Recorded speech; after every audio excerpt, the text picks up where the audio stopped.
Welcome to the Coach Harp Show. My name is Madison Eric, and today I have the honor of interviewing the man himself, Coach Harp. He's the founder and CEO of Coach Harp and the Coach Harp organization, and, as you know, the host of the Coach Harp Show. How are you today, Coach? Great, Madison. Thank you for having me on the Coach Harp Show. Well, I guess my first question for you today, Coach, is what's the inspiration behind founding the Coach Harp Show?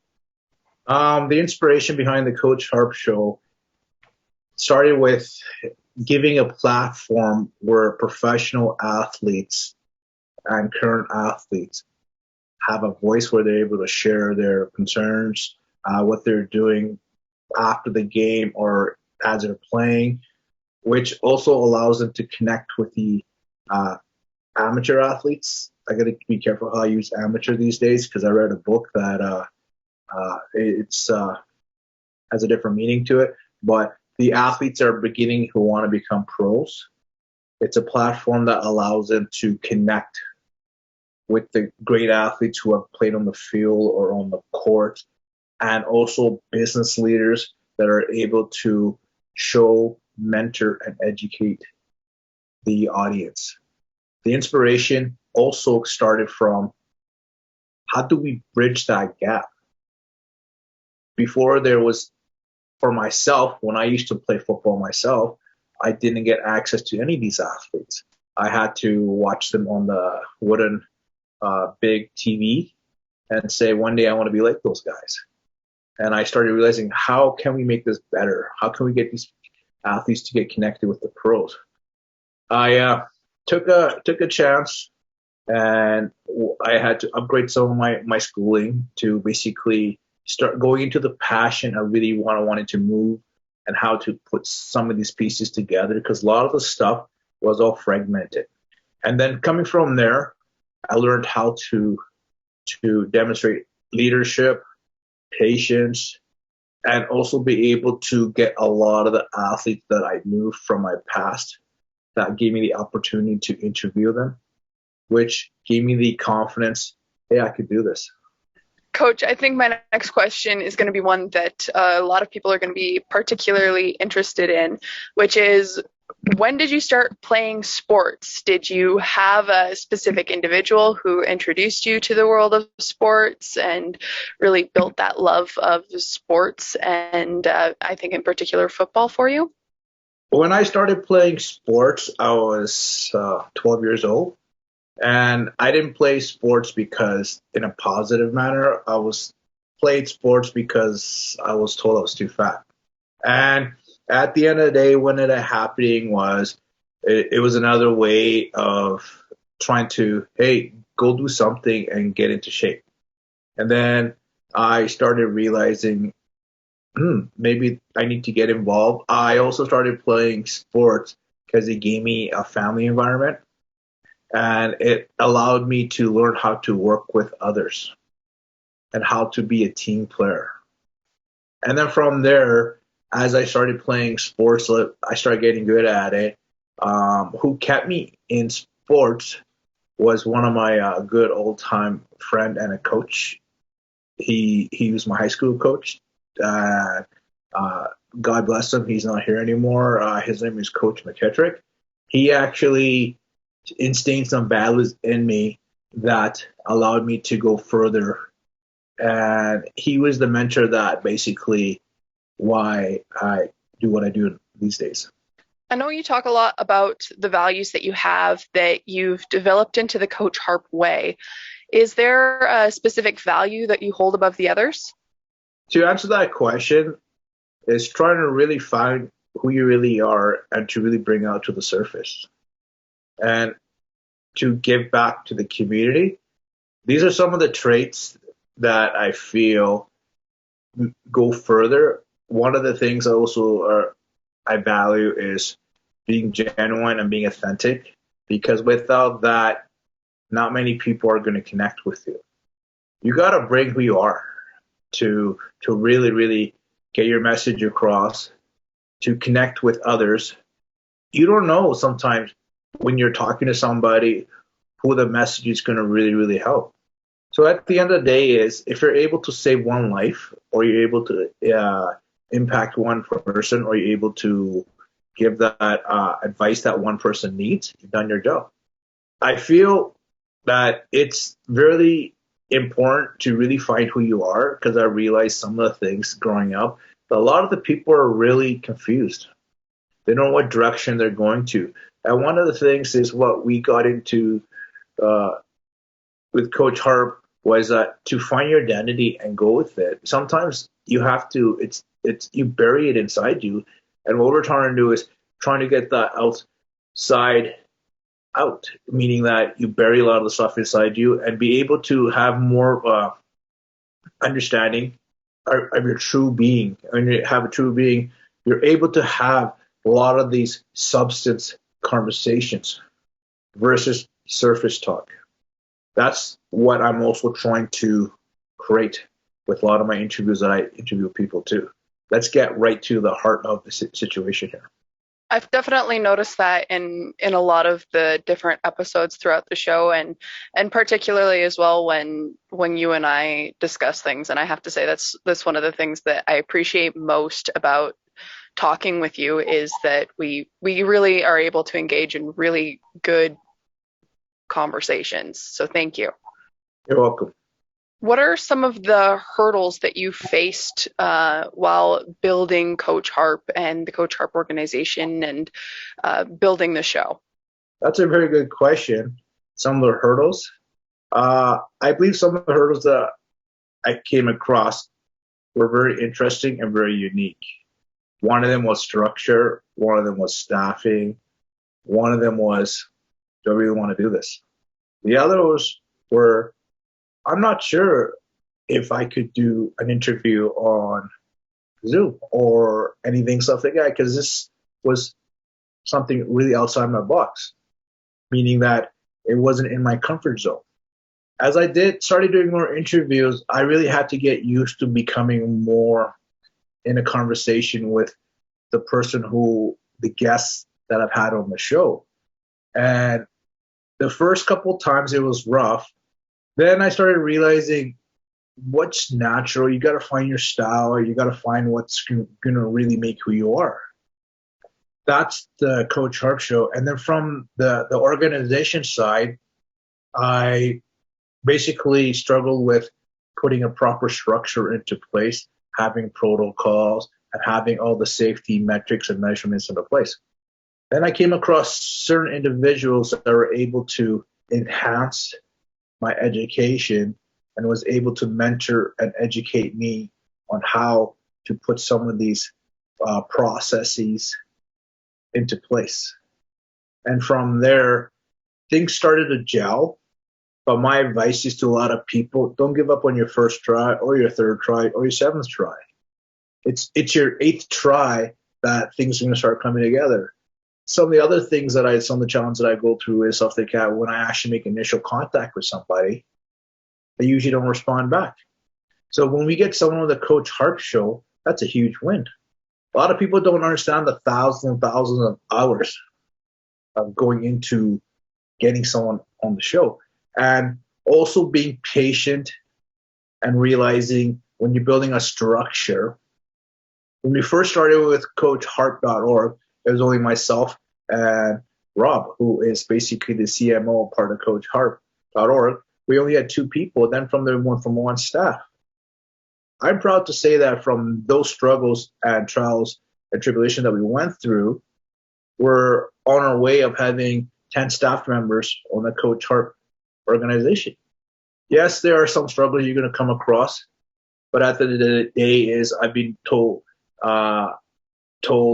also been given advice to patience is a virtue. Sometimes things are not going to go the way how you want it to go. Some things are going to surprise, but you got to just take a deep breath and you're going to say, okay, this is going to work out. This is going to happen. And a lot of things is if you follow your passion, things will start falling into place.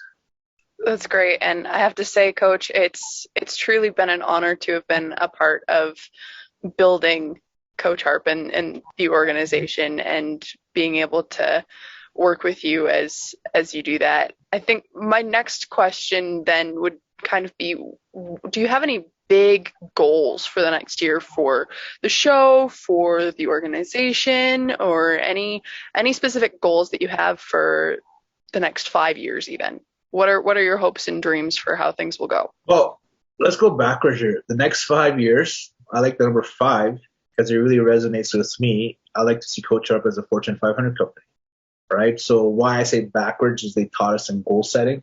Work backwards to where you are right now, and then that will tell you how far you're really off. Um, the next thing is basically wrap up season one. Once season one's wrapped up, it gives such a good thrill of the very first interview that I did and realized, wow, we've come this far. And then from the organization side is where a lot of companies from first to 5 years will struggle and see if they will continue on. We have something in our system which we're actually doing the opposite. We're actually creating revenue, and we're also creating clients, revenue from North America to India to the Philippines to Colombia to Netherlands. When you look at that kind of stuff, you feel that you have something great. And what really makes CoachHarp.org is not Coach Harp. It's the staff that's on board, meaning be able to see what they have to bring onto the team too. So it's more of a team environment, more of a building up, and then everybody shares their input. Obviously, everybody knows that when building something from the ground up, as you're doing, there are times when things get very tedious. How do you keep your motivation? Since we live in Calgary, I would like to use this terminology. It's not the first rodeo. I've been doing business since the age of 19. I've had the entrepreneur mindset, and some of the ventures that I've been involved with drastically failed. And learning from those experiences has allowed to build this great organization called the Coach Harp organization, meaning many, many experiences. And I also, there's a big pillar part of this organization is Rob, who basically is a key part on having this build, because I believe that one person cannot make a company run. You need to diversify the knowledge, the leadership, and bring other people up. And one of the things that as we're going through this is we realize that the biggest is always to understand that if you don't own or run your own company, how are you going to ever fulfill your dreams and goals? There are some times where things will get tough, where you might say, man, I never looked at that. I never saw that. I never saw that. Those are called, you get sidetracked. One thing I learned about business is you got to put blindfolders on and you got to go straight. There's going to be a lot of distractions. And one of the things that everyone that will tell you, you'll have haters too, that will never, ever support what you do. And some of the people, you got to understand that you got to be able to use that energy to keep you going. And throughout my experiences, I've learned in life that we have hidden treasures within us. Is that we need to surround ourselves with people that are going to help us grow. That's going to help us get to the next level. And through that, you are going to go through many changes of people around you. And once you start realizing that something is good, something magical will happen. That's awesome. I think that's really good advice for anyone who's in a similar point at the development of their business. So throughout this season of the Coach Harp Show, you've had the opportunity to interview a lot of different people from a wide variety of backgrounds. Was there a specific interview that impacted you? Yes. That comes right to I don't have to second guess this one. It would have been the interview I did with Julius Williams, where he talks about some of the stuff that he went through his life. Gave me shivers. And I thought to myself, wow, I know I'm doing something right.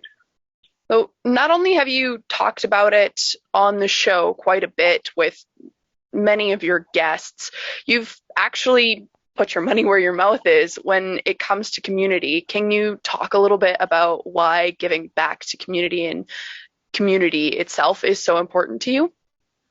Why giving back? Yes, that it is a ritual tradition which I learned from when I was young from my family.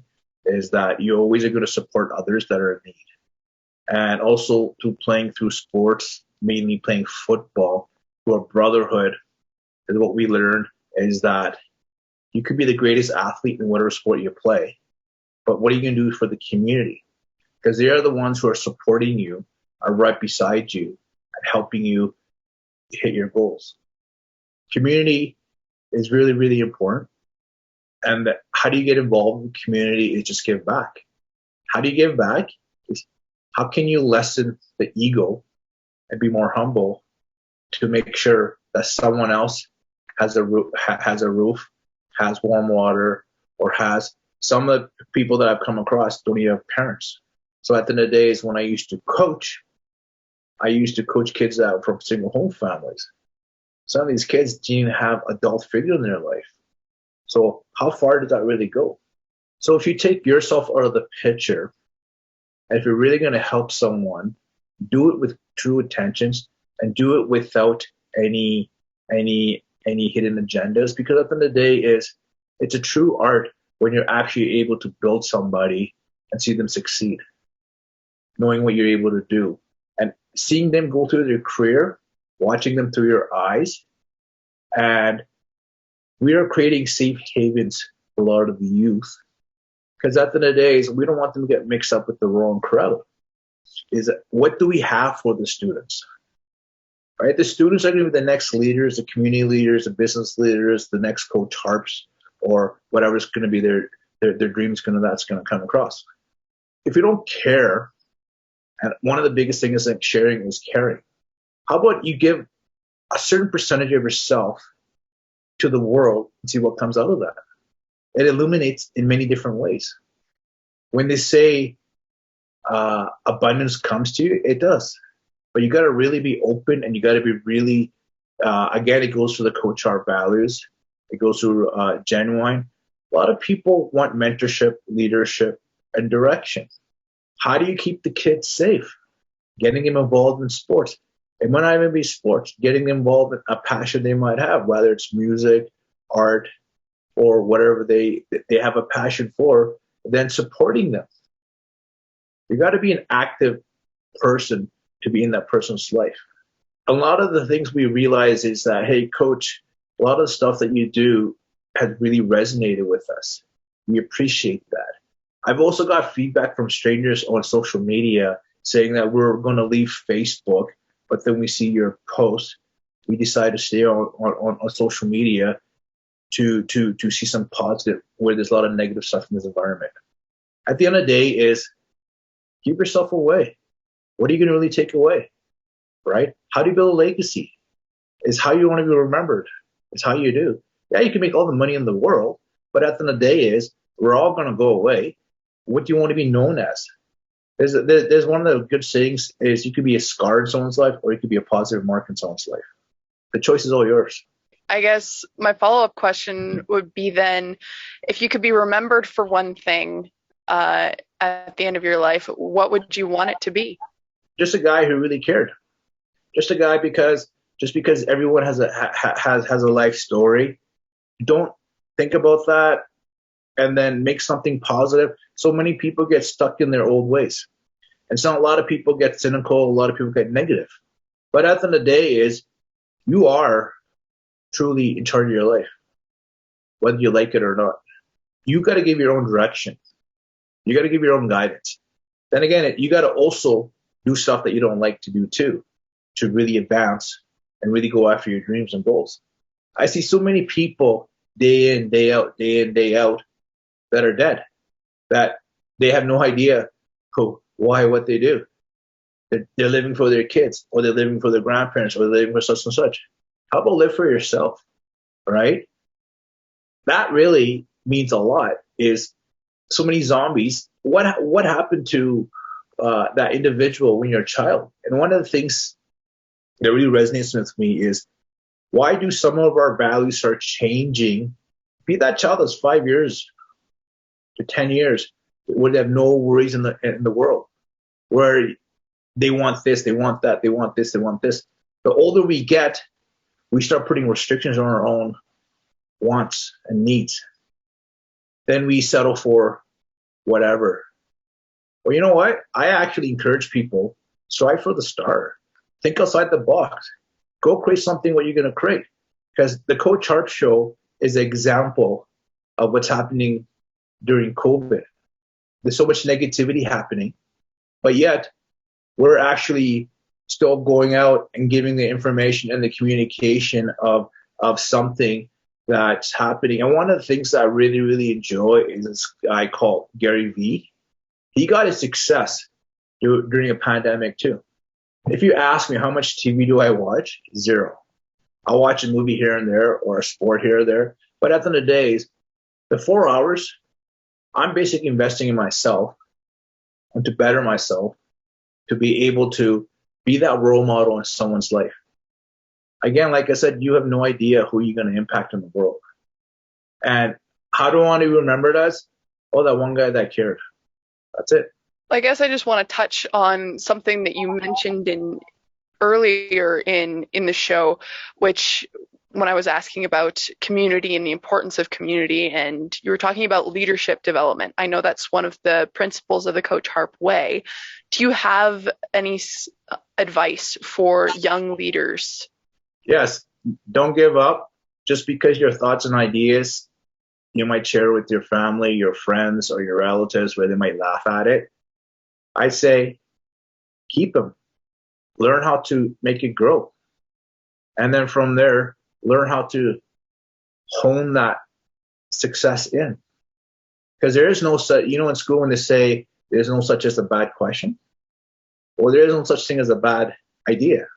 And through my life experience, I've learned an idea could be $1 million. The only thing is nobody knows how to strategically plan that and strategically execute that. That's where the mentorship and the guidance comes in. And the value that you get from there is the more people that are realized that were made fun of or laughed at or made ridiculed in front of other people are the ones that are actually stronger than the people. And if you also ask, has Coach Harp ever been bullied? Sure he has. Has Coach Harp ever been called names? Sure he has. But at the end of the day is you got to raise above the hate, right? You got to make sure that you are stronger from inside. It doesn't matter what people say, what people think of you. In the end, what it comes down to is really knowing who you are and owning that, right? I know Billy Graham says this, I'm a captain of my universe. Why? He doesn't say others are captains. He says you're the captain of the universe. So at the end of the day is the advice that I give a lot of the young leaders is put blindfolders, go after your goals, no matter how ridiculous people might think it might be, even if they laugh in your face or they're not with you. Change your groups. Keep changing your groups till you find the right people that will actually support you. What does real support look like? A lot of people don't even know what real support looks like. Some people think it might be financially. Some people might not even realize, hey, it's the person's presence that's right beside you. That's the best they could do. But we're so close off to recognize that. So be aware and then really, really reach out and then surround yourself with some people that actually care about you. The reason why I wanted to say this is there's a lot of stuff in life that's going to come your way. You're going to be dealt with. Part of my language, a lot of bullshit's going to happen in your life. But if you're not real, I'm not going to put the icing on the cake. That's where I'm not a big fan of surface talk. I want to know you, as you know, with a lot of my interviews, with a lot of my guests, I'm really getting to know who they are. Not asking them, hey, did you watch the game last night? Or did you do this? Did you do that? How about we really start getting into some real genuine conversation and really care about people and bring them up instead of knocking them down all the time. One of the things that you've kind of touched on in today's episode, and also in a lot of the interviews that you've been able to do throughout season one is mental health and the importance of good mental health. How do you stay balanced? How do I stay balanced with mental health? One of the things that I've learned to incorporate is for myself, I go to the gym where it's just my zone where I don't get bothered by anybody, where I just put my music and I do my own thing. The other is where I actually do MMA, where I'm able to learn how to channel some of the stress that I go through in my daily life to channel that. One of the things I realize is when you're dealing with depression, anxiety sometimes, especially with COVID, is what I realize is that breathing is really, really important. And as you're breathing, it makes deal with a lot of issues where if you don't know how to breathe, it might one day save your life, because when anxiety builds up, depression builds up, it plays a negative role. And one of the things I realized is some of the people who I've interviewed, like Bobby Hallback, who deals with mental health, he mentions about breathing too. And there was another great guest that I have is Jermaine Jones, who is a mental health advocate, where some of the stuff that he's gone through is be able to understand and how to cope with some of the mechanisms. You got to have a release outlet, and through the release outlet, you got to be able to channel that through. It's very important to channel some of that anger, depression, anxiety, and if you don't do that in a proper way, it will build up and it will cause more negativity on your thinking. One of the things I do is I have to shut everything down. I need to close everything off, and I need to center my breathing and center my thoughts again. If you could go back into time and talk to your 18-year-old self, do you have a specific piece of advice that you want to give 18-year-old Coach? Yes, I do. One of the advice I like to give is be patient. Things may not work out the way how you want it to work out. Don't give up on your goals. The goals you have when you're 18 is when you want to take the whole world on, and you want to hit some of your goals when you hit 25. If you don't hit them, reset, breathe again. And then from there, as you're developing yourself, learn to understand and become your best friend, not your enemy. Because your thoughts are really important. And if I learned that when I was 18, it would have helped me to get myself out of certain situations that I've got myself into in the past.